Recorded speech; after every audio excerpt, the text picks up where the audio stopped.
लोकसभेला केलेल्या चुका विधानसभेला करू नका, आम्हाला आशीर्वाद द्या, अशी भावनिक साद राज्याचे उपमुख्यमंत्री अजित पवार यांनी खेड तालुक्यातील जनतेला घातली आहे। गुरुवारी 12 सप्टेंबर रोजी अजित पवार खेड तालुक्याच्या दौऱ्यावर होते। तालुक्यातील विविध विकास कामांचा शुभारंभ उपमुख्यमंत्री अजित पवार व आमदार दिलीप मोहिते यांनी यावेळी केला। चाकणमध्ये आयोजित मेळाव्यात विविध विषयांवर उपमुख्यमंत्री अजित पवार यांनी भाष्य केले। काय म्हणाले अजित पवार पाहूयात। या योजनाच्या सगळ्या जाती धर्मांना भेदभाव केला नाही। लोकसभेला जर गंमत झाली, आता ती गंमत करू नका।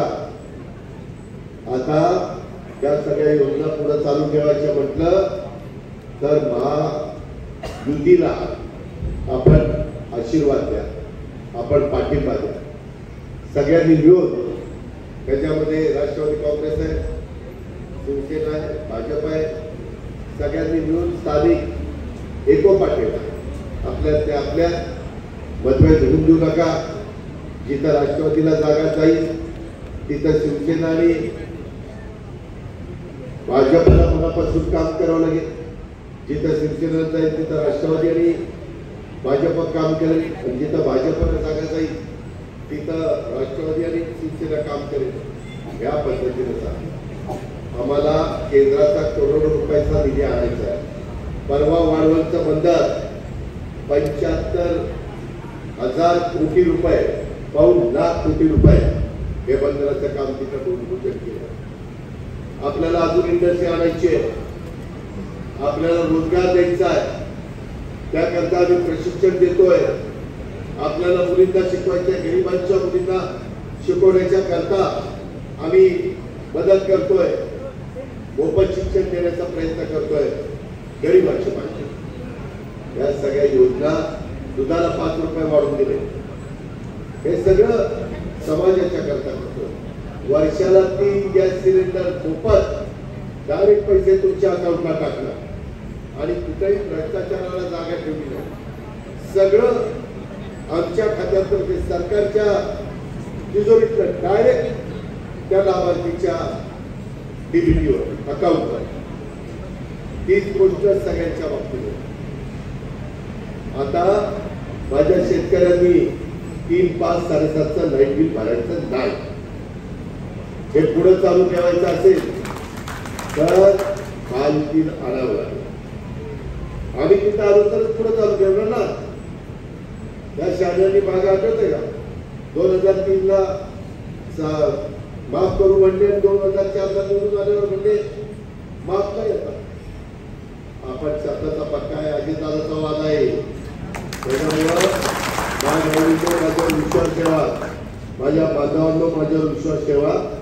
मी राज्याची आर्थिक घडी न विसरता, विकासाला पैसा कमी न पडून देता, माझ्या गोरगरीब जो घटक मागे राहिलेला आहे तो सर्व जाती धर्मामध्ये मोडणार आहे, त्यांना पुढे आणण्याच्या करता 5 लाख कोटीच्या योजना या वर्षभरात आपण देणार आहोत। 75,000 कोटी आणि या बाकीच्याही कामावर केंद्राचा, वर्ल्ड बँकेचा, इकडचा वेगवेगळ्या जपान बँक 1/2% पैसा देते, मेट्रो, वंदे भारत ट्रेन, आता पुन्हा वंदे भारत ट्रेन आपण देशामध्ये बऱ्याचशा सुरू करतोय। परवाच्या 23 तारखेलाच कार्यक्रम आहे। आपल्याला आता हळूहळू मेट्रो माझ्या चाकणपर्यंत आणावं लागणार आहे। मला मी टप्प्याटप्प्याने आणणार आहे, म्हणजे चिंचवड पासून पुढं तिकडं वाघोलीपर्यंत येणार आहे, तिकडं तासगोडपर्यंत येणार आहे। तुम्ही काळजी करू नका, तुम्ही फक्त आशीर्वाद द्या, तुम्ही फक्त भरभक्कम पाठिंबा द्या आणि भावनिक होऊ नका। इतके दिवस तुम्ही इतरांना प्रेम दिला, आधार दिला, आता काही दिवस आम्हाला देणार, आम्ही चुकीचं करणार नाही। आम्ही कुठं चुकलो तर आमचं काम पकडा, आम्हाला जाऊन विचारा, तो तुमचा अधिकार आहे। माझ्या भावनेनो, माझ्या बांधवांनो लक्षात ठेवा। आणि त्याच्यामुळं या सगळ्या गोष्टी खूप बोलण्यासारख्या आहेत, पण मला पुढे जायचंय। आपण एक परिवार म्हणून ही परत निवडणुकीच्या निमित्तानं तर माझे दौरे महाराष्ट्रात होतीलच, माझ्या जनसन्मान यात्रा चाललेल्याच आहेत, पण काही झालं तरी एकोपा टिकवा, एकी टिकवा, सर्व जाती धर्माला मी शब्द देतो. आज माझ्याबद्दल आता अनुता मरेने मला दाखवलं ते कुठलं तरी लेटर हेड विरोधी पक्ष नेत्याचं काढलंय, कुठली तरी सही ती अशी कॉपी केली, माझा काही संबंध नाही. आणि मी आदिवासींच्या विरोधात आहे तिथं सांगितलं. मी कशाला आदिवासींच्या विरोधात आहे? अरे माझे विरोधक देखील म्हणतात अजित पवार 35 वर्षामध्ये कधी जातीचा पातीचा त्याचा विचार केला नाही. मला कितीतरी कार्यकर्त्यांचा जात पण माहिती नसते. काय करायचंय? माणूस आहे ना, माणूस की बघायला पुढे चाला ना. पण जसं लोकसभेला एक नॅरेटिव्ह सेट करण्याचा प्रयत्न केला, खोटा संविधान बदलला आणि त्याच्यातून दिशाभूल केली माझ्या मागासवर्गीय समाजाची, माझ्या आदिवासी समाजाची. अरे संविधानाला तर आम्ही वंदन करतो, जगात सर्वोत्तम संविधान आपलं आहे. असं असताना लोकांच्या मनात गैरसमज निर्माण करण्याचं काम चाललंय. आणि काल विरोधी पक्ष नेते राहुल गांधी परदेशात जाऊन काय म्हणले? आरक्षण मला काढायचं म्हणजे ना, आज पेपरला आले का? म्हणजे त्यांनी बोलायचं आणि पावत्या आमच्या नावावर पडायचं. तुम्ही घ्या ना लक्षात, तुम्ही जबाबदार नागरिक आहात. माझ्या मागासवर्गीय आदिवासी समाजाने तर याची नोंद घेतली पाहिजे. आम्ही इतरांच्या बरोबर आणण्याच्या करता मदत करतोय, आम्ही करोडो रुपयाचा निधी देतोय, जीवाचं राज करतोय. आणि यांचं काय चाललेलं आहे त्याचा विचार करा. मध्ये छत्रपती शिवाजी महाराजांचा मालवणला पुतळ्याच्या बद्दलची एक दुर्घटना घडली. मी तिथं स्वतः गेलो, बघितलं, तिथं चौकशी करायला लावली. आणि जो दोषी असेल, किती मोठ्या बापाचा असू द्या, त्याला शासन झालं पाहिजे, त्याला सोडणार. काय झालंय? शिल्पकाराची चूक आहे का, आणखी कुणाची चूक आहे? ते देवीने बांधले का पिंडे बांधले, ते चौकशी येईल ना बाहेर. पण त्याचाही काही राजकारण करण्याचा प्रयत्न केला. अरे ते आपलं दैवत आहे. आज महाराजांचा पुतळा किंवा फोटो बघितला तरी आपण नतमस्तक होतो. या गोष्टी आपण लक्षात ठेवा. आणि त्याच्यामुळे माझी तुम्हाला विनंती आहे, काय लोकसभेला तुमचा अधिकारी झालं, जनगणनेला मिळालं, पण विधानसभेला या योजना चालू ठेवण्याच्या करता ही विकासाची गंगा माझ्या खेड, आळंदी आणि राजनगरला अधिक जोमाने पुढे नेण्याकरता आणि ज्या समस्याचा उल्लेख मी केला त्या समस्या सोडवण्याच्या करता आपण आम्हाला सगळ्यांना आशीर्वाद द्या, हीच आग्रहाची नम्रतेची कळकळीची विनंती करतो. पुन्हा एकदा आमच्या सरपंचापासून सुरू केलेला प्रवास हा आमदारापर्यंत पोहोचला.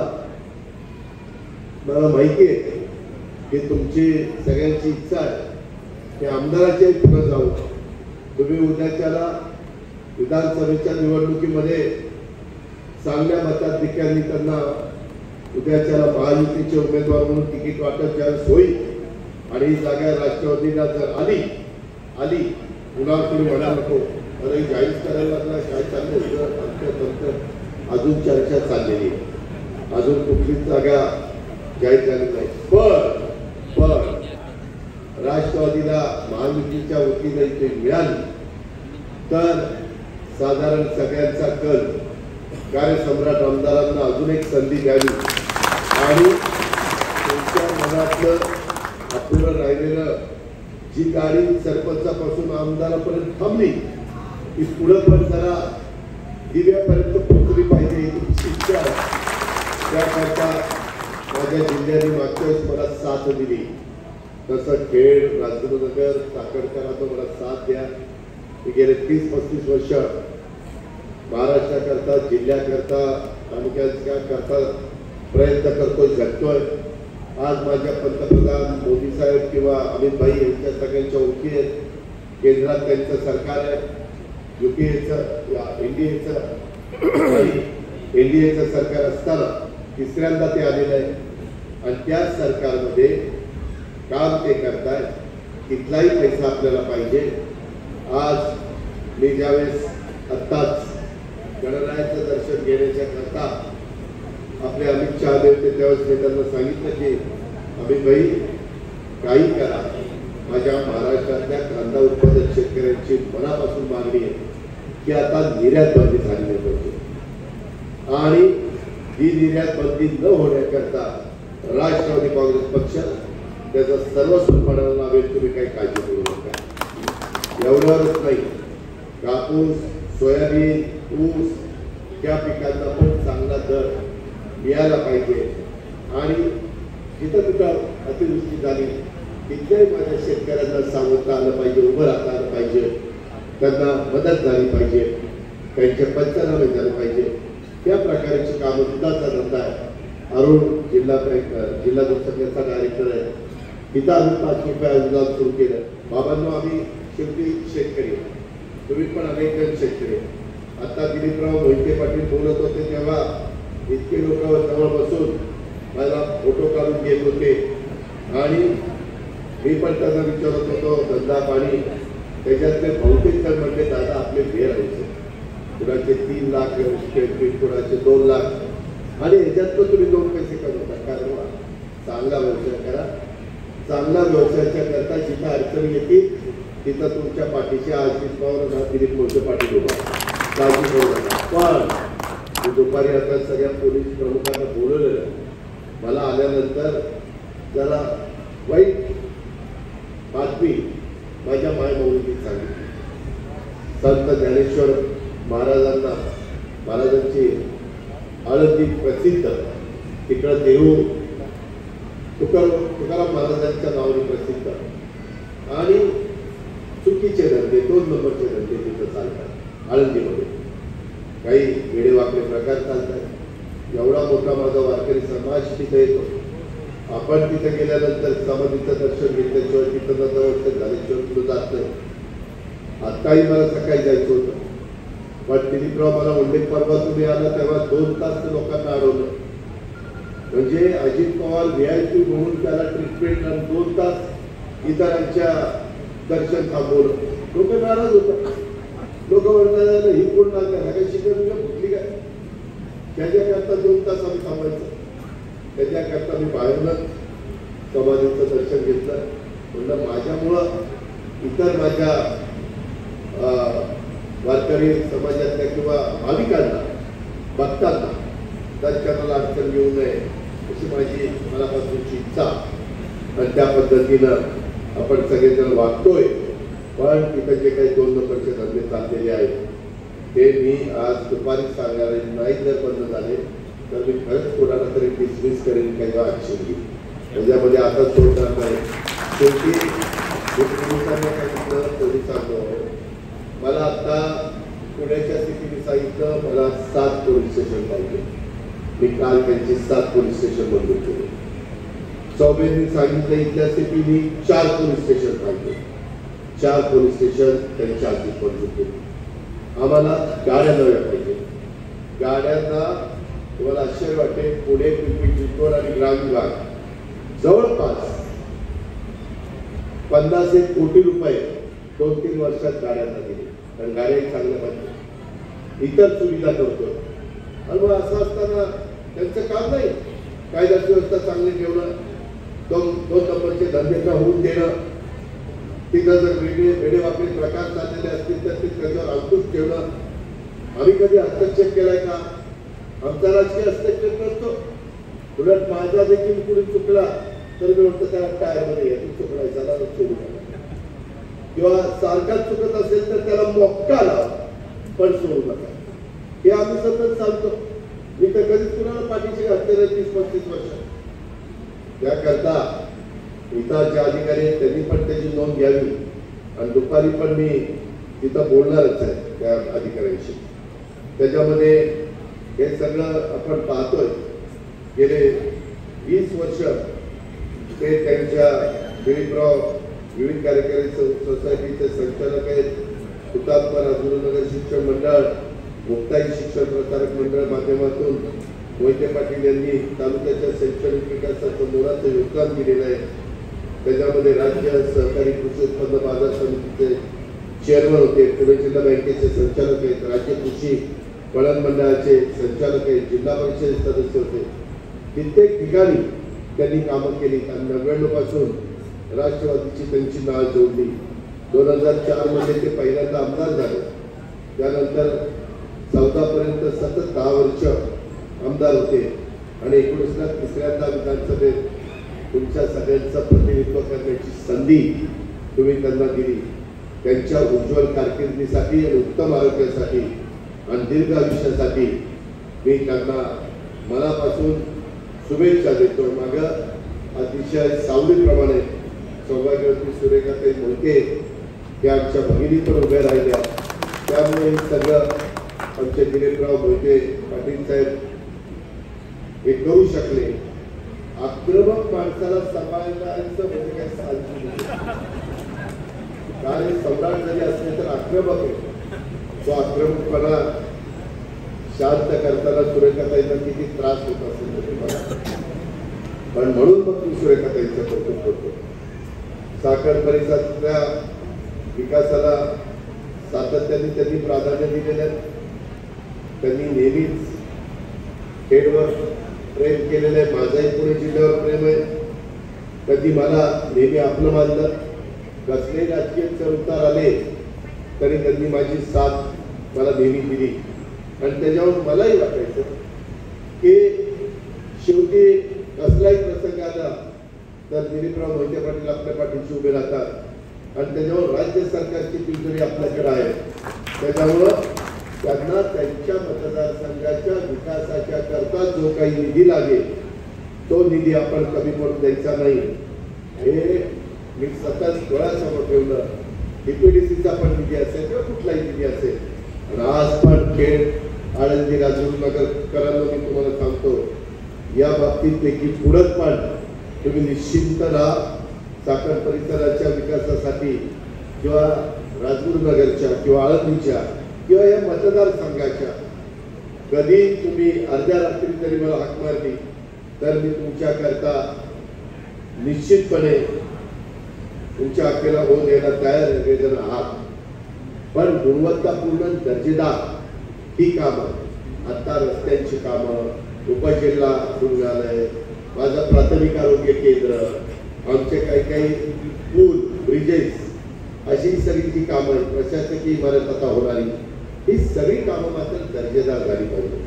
त्याच्यामध्ये कुठं खोट राहता कामा नये. सुंदर, प्रशस्त, भव्य, सोयी सुविधायुक्त, आकर्षक दर्जेदार वास्तूमुळं माझ्या साखर शहर, खेड, राजगुरुनगर इथल्या वैभवामध्ये भरच पडणार आहे. नागरिकांना चांगल्या नागरी सुविधा ह्या आमच्या अधिकाऱ्यांना देता येणार नाही आणि दर्जेदार गुणवत्ता पूर्ण असल्या पाहिजेत हा विचार करून आम्ही दोघांनी पण उद्याची 25-50 वर्ष डोळ्यासमोर ठेवून या सगळ्याचा विचार केलेला आहे आणि या पद्धतीने आपण पुढे चाललोय. आरोग्य क्षेत्रासाठी देखील अर्थसंकल्पात मी बरीच तरतूद केली. त्याच्यातच हे उपजिल्हा रुग्णालय 95 कोटीचं तुम्हाला दिलंय. आम्ही आशा सेविकांचं वाढीव मानधन आणि विमा कवच त्यांची मागणी होती ती पण आम्ही पूर्ण केली. सदृढ, सशक्त, निरोगी समाज निर्मिती करता आमचा सतत प्रयत्न चाललेला आहे. मोफत आणि पुरेशा आरोग्य सुविधा देखील आम्ही देतोय आणि तुम्हाला मी सांगतो सध्या लाडकी बहीण, मुख्यमंत्री माझी लाडकी बहीण योजना त्याबद्दल सतत पेपरला बातम्या येतात. महिला आनंदाने भेटतात, म्हणतात दादा पैसे आले, अकाउंटला आमच्या पैसे आले, डीबीटी झालं. मी आज महिन्याचं तुम्हाला सांगतो जुलैमध्ये आम्ही सुरू केलं. जुलै गेला, ऑगस्ट गेला. जर काही माझ्या मायमाऊली महाराष्ट्रातल्या, माझ्या पुणे जिल्ह्यातल्या, माझ्या खेड, राजगुरुनगर, आळंदी परिसरातल्या राहिल्या असतील तर सप्टेंबर 8 पर्यंत आम्ही मुदत वाढवलेली आहे. आपण ते नियम 2.5 लाखाच्या आत उत्पन्न असलं पाहिजे त्याचे फॉर्म भरा आणि त्या संधीचं सोनं करून द्या. हे तुमची ओवाळणी आहे. ही उद्याच्या दिवाळीला येणारी तुमची भाऊबीज आहे. हा तुमचा हक्क आहे. तुम्हाला सक्षम करण्याकरता, हे तुम्हाला सबल करण्याकरता टीका होती, काही जण कोर्टात जातात विरोधात, त्याच्यामध्ये त्यांना वाटतं की कशाला ही योजना दिली. आता मला सांगा, एवढ्या महिला चांगली योजना आहे वाटणार ते हातवर कारण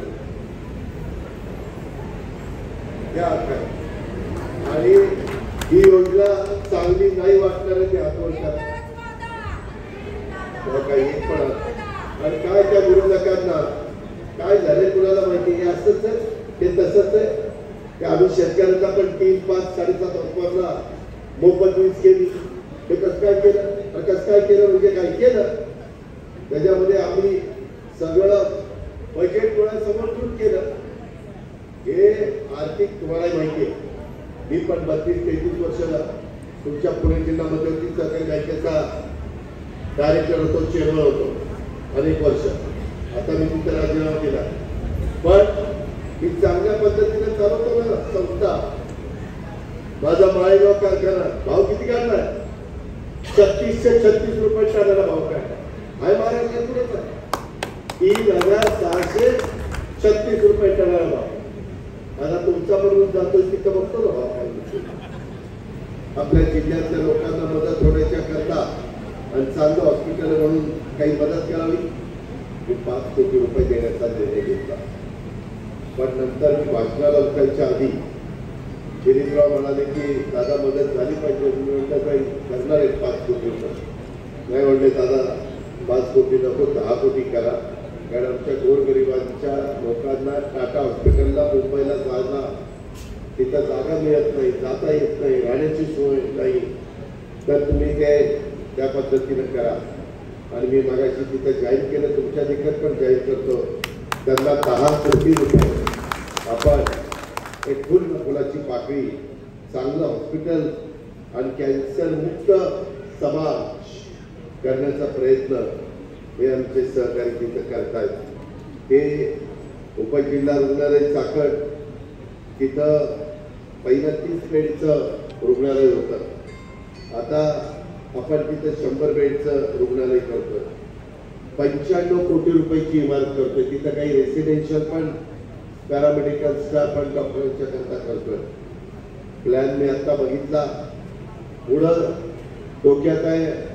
आमदारांची मागणी आहे, माझ्या खेड राजगुरुनगर परिसरामधल्या चाकण परिसरातल्या महिलांना निवड महिला हॉस्पिटल पाहिजे 100 बेडचं. त्याकरता वरचे 2 फ्लोर आपण डिझाईनच तसं केलेलं आहे. आणि मी त्यांना सांगितलं की ती तयारी ठेवा. मी हे 100 बेडचं महिलांचं हॉस्पिटल हे देखील आपण महिलांच्या करता तिथं उभं करू. ती तुमच्या आमदारांची मागणी आहे, माझ्या महिला वर्गाची मागणी आहे. आणि भावाच्या नात्याने माझ्या बहिणींचं ऐकून माझं कर्तव्य आहे. आणि त्याच्यामुळं ते पण काम आपण तिथं करू. आणि 95 कोटीचं उपजिल्हा रुग्णालयाचं पण भूमिपूजन केलं. आता आपण एक सत्कार दिलीपराव मोहितेंचा ठिकाणी केला. परंतु मला एक सांगायचं आहे की खेड आळंदी मतदारसंघाचे लोकप्रतिनिधी या नात्याने तुम्ही अनेकदा आमच्या दिलीपराव मोहिते पाटलांना निवडून दिला. उत्कृष्ट भाषण पुरस्कार त्यांना दिल्याबद्दल माझ्या हस्ते तुम्ही सत्कार केला. या कार्यक्रमाला माझ्या आळंदी, माझं चाकण, माझं खेड या परिसरातल्या बंधू भगिनी आणि तरुण मित्रांचं मी मनापासून स्वागत इथं आल्याबद्दल करतोच. परंतु एक चांगला निर्णय तुम्ही घेतला त्याबद्दल आणि उत्कृष्ट भाषणाबद्दल त्यांचा पुरस्कार मिळाल्याबद्दल सत्कार केला. मी त्याबद्दल पुढे येतो. पण एक चांगला पायंडा तुम्ही पाडलेला आहे. आपल्या सर्वांचं आराध्य दैवत छत्रपती शिवाजी महाराज, राजर्षी छत्रपती शाहू महाराज, महात्मा ज्योतिराव फुले आणि भारतरत्न डॉक्टर बाबासाहेब आंबेडकर, स्वराज्य जननी जिजाऊ बाळासाहेब, क्रांतीज्योती सावित्रीबाई फुले, पुण्यश्लोक अहिल्यादेवी होळकर आणि रमाई माता दिवसाच्या गणपती गणरायाचं आपण विसर्जन केलं. त्याच्यानंतर काही 3, 5, 7 दिवसाचं पण विसर्जन करायला लागतात. गौरी पण आलेले आहेत. अनेक आनंद समाजामध्ये आपल्याला पाहायला मिळतो. सर्व जाती धर्माची लोक गणेशोत्सवामध्ये जुन्या गोविंदांनी एकमेकाला शुभेच्छा देत असतात, सहभागी होत असतात आणि ती परंपरा जसं छत्रपती शिवाजी महाराजांनी 18 पगड जातींना आणि 12 बलुतेदारांना घेऊन हिंदवी स्वराज्याची स्थापना केली, तोच विचार हा आपल्याला पुढे तारून घेणार. त्याच्यात वेळं वाकलं कधी काही मला ताणता कामा नये. आज कधी कधी काही राजकीय पक्षातल्या एका दुसरी व्यक्ती एखाद्या समाजाबद्दल, एखाद्या घटकाबद्दल, एखाद्या धर्माबद्दल एवढं वाईट बोलतात, त्या गोष्टीशी आम्ही तुम्ही अजिबात म्हणजे आमचा त्या गोष्टीला पूर्णपणे विरोध. हे होता कामा. तुम्हाला विचारधारा मांडण्याचा अधिकार दिला, तुम्ही मांडा ना. मतमतांतर असू शकतं, विचारधारा वेगवेगळी असू शकते, पण तुम्ही कुठल्या तरी जातीला, कुठल्या तरी पंथाला, कुठल्या तरी धर्माला तुम्ही वेगळ्या पद्धतीनं बोलता आणि समाजामध्ये तेढ निर्माण करता, समाजामध्ये दुहीवाद निर्माण करता. हे कदापि महाराष्ट्र शिवशाहू फुले आंबेडकरांचा महाराष्ट्र खपून घेणार नाही आणि असल्या सर्व गोष्टींचा राष्ट्रवादी काँग्रेस पक्ष सक्त शब्दामध्ये विरोधच करत राहील आणि त्याच्यामध्ये जी काही कायदेशीर ऍक्शन असेल ते घ्यायला देखील आम्ही मागे पुढे पाहणार नाही. त्याबद्दलची पण ग्वाही मी आपल्या सर्वांना या निमित्तानं देतो. उत्कृष्ट भाषणाचा पुरस्कार मला उत्तम संसदपटूचा पुरस्कार. आता काय केल्यावर काय होणार आहे ते पाहतो. काय सुधारणा सांगा की दादा जरा भाषणात का बदल कर, म्हणजे तुला उत्कृष्ट भाषणाचा सभागृहात दादा तू असं वाग, अजित असं वाग, म्हणजे तू उत्तम संसदपटू होशील. जाऊ द्या, गुंतीचा भाग जाऊ द्या, परंतु जे काम करतात त्याला शाबासकी मिळाली पाहिजे. त्याच्यात त्यांना वेग येतो. इतरांच्यामध्ये पण इच्छा निर्माण होती, अरे त्यांना मिळालं मला काय दिलं, तो आणखी प्रमाणे कामाला लागतो. तशा पद्धतीनं आपण आपली इच्छूक टिकूया की तर त्याला पाठ पडावं लागतं. दादाच्या साक्षीने आपल्या सगळ्यांना सांगतो की दादाने कधी सांगावं की तालुक्याचा विकास काम सोडून ज्या कामामुळे वैयक्तिक काही लाभ मला होणार आहे असं एकही काम मी माझ्या 3 टर्ममध्ये दादांना सांगितलं नाही. एकदा कधी सांगितलं की दादा हे काम करा म्हणजे मला 10 रुपये मिळणार आहे कधी, आणि ती कधी लफड्याची कामं घेऊन मंत्रालयामध्ये जात नाही. तो माझा व्यवसाय नाही, मी माझा व्यवसाय करतो. त्याच्यातून जे मिळतात 4 रुपये मिळतात त्याच्यातून मी समाधानी आहे. आणि आम्ही उभयता 24 तास जनतेच्या सेवा करते आहोत. म्हणून ऑन ड्युटी 24 आवर असं कार्यकर्त्यांचं जे म्हणणं आहे ते एवढं की पहाटे 3 वाजता जरी कोणी फोन केला तरी फोन उचलून त्याला मदत करणारा दिलीप मोहिते आहे. कुणाचाही फोन आला आणि मला फोन करायला मिळाला नाही. आज सकाळपासून तेच झालंय, दादाबरोबर दादाच्या समोर फोन करता येत नाही. 20-25 फोन येऊन गेले, पण दादा गेले की सगळ्या कार्यकर्त्यांना मी फोन करणार आहे किंवा तुमचं काय कार्य माझ्याकडे तुम्ही फोन केला होता, आज दादा होते तुमचा फोन घेता आला नाही. म्हणजे आलेल्या प्रत्येक माणसाचं काम समजून घेणं, त्याला मदत करणं. आपण पाहिलं असेल की रोज सकाळी माझ्याकडे जयदादाबरोबर होतो, असा एकही दिवस नाही. कुठं काही कार्यक्रमामध्ये निमित्ताने गेलो तुम्ही मला करता येत नाही, परंतु रोज 200-800 रुपयाचे प्रश्न सोडवायचे, लोकांच्या अडीअडचणी सोडवायच्या. आणि आता ह्या 2-3 वर्षात तर काय झालंय, 3 नगरपालिका, 14 पंचायत समिती, 4 जिल्हा परिषद, सगळ्या ठिकाणी प्रशासक असल्यामुळं त्या सगळ्यांचा लोड आपल्यावर येतो. अनेक ठिकाणी लोक दशेकरीच्या निमित्तानं बोलवतात, लग्न सोहळ्याच्या निमित्तानं, पण मला एकट्याला एवढा प्रचंड लोड आल्यामुळं आज सकाळच्या पाणीमध्ये जाणं शक्य होत नाही. कदाचित काही कार्यकर्ते म्हणतात की अलीकडच्या काळात अण्णा फार फिरत नाही. बाबा हो, फिरत नाही असं अजिबात नाही, मलाही खूप वाटतं. पण दारामध्ये आजही सकाळी जाणं येणारे सकाळी लोक येऊन बसते, त्यांना त्यांच्या समाधान केलं आणि मगच मला घर सोडावं लागलं. म्हणजे रोज जर लोक येत असतील तर ते लोक करून बाकीच्या गेले जाणं शक्य होत नाही. आणि म्हणून कदाचित काहीच्या सुद्धा ठिकाणाला मला जाता येत नाही. त्याचा अर्थ असा आहे की मी कोणाकडे फिरत नाही असं अजिबात नाही. तुमचं काल असं काही शिल्लक ठेवत नाही. आता पुढं लोक असेल त्यांना काही काम नाही, त्यांना लोकांचे प्रश्न सोडवायचे नाही. तेव्हा ते म्हटले की कुणाच्या डाव्याला लागला आणखी पुढे बोलून ते तिकडे जातात. त्याची सेवा तेवढ्या गोष्टी मर्यादित आहे आणि ते फक्त 5 वर्षानंतर आहे. मी 5 वर्ष काम करत राहतो. हा त्यांच्यातला माझ्याचा फरक आहे. मी जे काम केलं तेच सांगतो. ते न केलेल्या कामाचं श्रेय घेण्याचा प्रयत्न या ठिकाणी करतात. आणि आज आपण पाहिलं असेल की दुसऱ्या मुलाखती तास सगळ्या मुलाखती यायच्या आणि जन्मापासून तर आतापर्यंत सगळी कहाणी सांगायची. एवढा टाइम आहे कुणाला?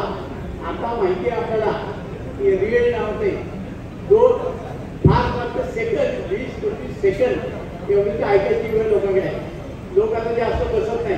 तर आपला मांडी घालून बसं म्हटलं फार वेळ बसते असतं. आता बसायला सुद्धा गोष्टी टाकायला लागतात. लोकांना ऐकायला वेळ राहिला नाही. सतत लोक कार्यरत असतात. त्यामुळे तुमची तासात येईल असाची कर्तृत्वाची कॅसेट ऐकायला खूप मोकळं आहे.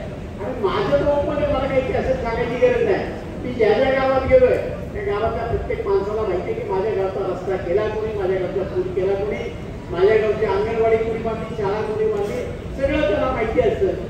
मी बांधलेल्या पुलावरून जातात, मी गेलेल्या रस्त्यावरून जातात आणि मलाच नावं ठेवतात.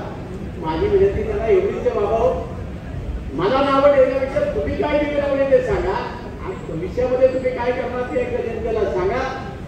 ते फार महत्वाचं ठरतं. मी कधीही कुणावर टीका करणार नाही आणि माझं काम हेच त्यांच्या टीकेला उत्तर आहे. मला त्याच्यावर टीका करायची गरज नाही. कारण मी एखाद्यावर टीका केली तो तेवढ्या उंचीचा होतो आणि एकदा मी एका नेत्याच्या बाबतीत बोलून मला पश्चाताप झालेला आहे. आता त्याच्यानंतर मी काय मार्केटमध्ये पडायला तयार नाही. त्यामुळे त्यांना काय बोलायचं ते बोलूया. लोक ऐकतात, लोक ठरवतात. कारण जर चुकीचं काही बोललो तर लोक आपल्याला सोडत नाही. आता सुद्धा दादांना एक आयुष्याची पत्र दाखवलं. अलीकडच्या काळात खोट्या बातम्या अगदी खेड तालुक्यामध्ये घडलेला प्रकार आहे. डॉक्टर अमोल बेनकेला जाऊन विचारा, त्यांच्या लेटर पॅडची हुबेहूब कॉपी करून आमच्या पेशंटला अशा प्रकारची ट्रीटमेंट आणि त्याच्याकरता लाखो रुपये काही कार्यकर्त्यांनी आणले आणि ते सगळी बसवती ते डॉक्टर अमोल कोल्हेकडे गेले, अमोल बेनकेकडे गेले. सांगितलं की हे 1 लाख रुपये आले, तुम्ही 30,000 द्यावा, आम्हाला 70,000 रुपये द्या. त्याच्यानंतर हा प्रकार उभा राहिला. आता दादरचं सुद्धा वरती अजित पवारचं हे केलेलं लेटर पॅड आणि त्याच्यावर सांगितलं की आदिवासीच्या संरक्षण रद्द करा. दादाने असं काही सांगितलं नाही. परंतु दादा येणार म्हणल्यानंतर चुकीच्या पद्धतीचं या तालुक्यामध्ये आदिवासी बांधवांमध्ये या ठिकाणी फैलवण्याचं काम केलेलं आहे. माझी सगळ्या आदिवासी बांधवांना विनंती करणार, दादा त्यांच्या भाषणातून सांगते, आज हुबेहूब कॉपी करण्याचं, हुबेहूब आवाज काढण्याचं काम अलीकडच्या काळामध्ये लोक करतात आणि छोटी लेटर पॅड छापायची, छोट्या सगळ्या करायच्या, असे अनेक उद्योग करतात. माझ्या बाबतीत ते माझ्या निदर्शनाला आले. कार्यकर्त्यांनी खात्री केल्याशिवाय चुकीच्या अफवा पसरू नका, एवढीच माझी सगळ्या कार्यकर्त्यांना या निमित्तानं नम्र विनंती राहणार आहे. आज दादा आपल्या तालुक्यामध्ये आले, तालुक्याच्या सगळ्या विकास कामाच्या संदर्भामध्ये आज दादाने जो वेळ दिला, दादांचं तालुक्यातील जनतेच्या वतीनं महाराष्ट्र या ठिकाणी आभार व्यक्त करतो. आपण सगळीच मंडळी या कार्यक्रमाच्या निमित्तानं आला. कारण मी रोज बोलत असतो, पण विधानसभेमध्ये भाषण करत असताना विधानसभेच्या चौकटीमध्ये बोलावं लागतं. कारण त्या ठिकाणी 288 आमदार बसले असतात, मीडिया सगळा बसलेला असतो आणि असंसदीय भाषा तुम्हाला वापरता येत नाही. तुम्हाला मार्मिक बोलून त्या प्रश्नाचा उत्तर मिळवावं लागतं आणि जो प्रश्न आपण मांडला त्याचं आउटपुट हे बघावं लागतं. मी मांडलेल्या प्रश्नावरनं माझ्या तालुक्याकरता विकासाकरता कोट्यावधी रुपये मिळेल. माझं हुतात्मा राजगुरू स्मारक झालं. माझ्या MIDC मध्ये सगळे रस्ते आता काँक्रिटीकरण करण्याचे ठरवले. मी नॅशनल हायवेच्या संदर्भामध्ये अनेक पत्र दिली. गडकरी साहेबांना भेटलो, तालुक्यामध्ये सगळ्या लोकांना, मी दादाला भेटलो. आज नॅशनल हायवेच्या संदर्भामध्ये लोकांनी ज्याला आंदोलन या ठिकाणी उभं केलं, मी दादाकडे गेलो. दादांना मीटिंग घ्यायला लावली, सगळ्या अधिकाऱ्याला बोलवलं. दादांनी सांगितलं लोकांची इच्छा अतिक्रमण करा. 2 दिवसामध्ये सगळे अधिकारी आले, सगळ्या अतिक्रमण करायला सुरुवात केली. आता विषय असा आहे, एका दिवसात कुठलं काम माझ्या मित्रावर होत नाही. त्यांनी एस्टिमेट करावं लागतं, कॉन्ट्रॅक्टर नेमावा लागतो. कामं सुरू झाली, काही ठिकाणी पाईपलाईन टाकायचं काम सुरू झालं, माती बाजूला करायचं काम सुरू झालं. पण लोकांची अशी भावना आहे की उद्याच्या उद्या ते सगळे झालं पाहिजे. सरकारी कामामध्ये चुकीच्या पद्धतीने करून चालत नाही. खाजगी काम लगेच करता येतं, सरकारी सरकारला निविदा काढाव्या लागतात, वर्कआउट द्यावं लागतात. अन्यथा सरकारचं तेवढं वाईट होतं त्यावेळेला संबंधित अधिकाऱ्याला लटकावलं जातं. म्हणून कुठलाही अधिकारी तुम्ही म्हणाल ते एका दिवसात निवडून घेऊ शकत नाही, निर्णय घेऊ शकत नाही. परंतु आपल्याला माहिती आहे, आपण सांगितलं जी कारवाई दादांच्या हातामध्ये केली, सगळ्या रस्त्याचं रुंदीकरण आपण करण्याच्या संदर्भामध्ये निर्णय घेतला. दुसरा एक सगळ्यात महत्वाचा विषय दादांना मला सांगायचा की आमचा MSRDCचा जो रस्ता आहे रिंग रोड त्याला जॉईन करण्याकरता पूर्णिमधनं आम्हाला त्या ठिकाणी 2 जुनी मजुरी फ्लायओव्हर सेट करण्याकरता रॅम्प बनवायचे.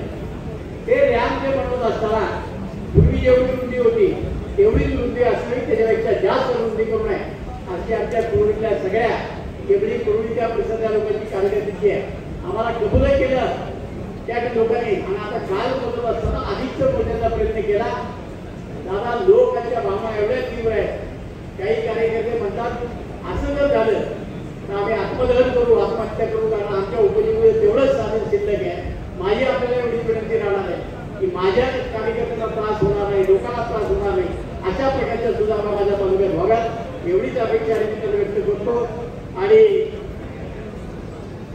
काही आळंदीचे प्रश्नाच्या संदर्भात दादांनी मीटिंग त्या ठिकाणी बोलवले, अधिकाऱ्यांना फोन करतो म्हणून सांगितलंय. तो विषय आपण नंतर घेऊ.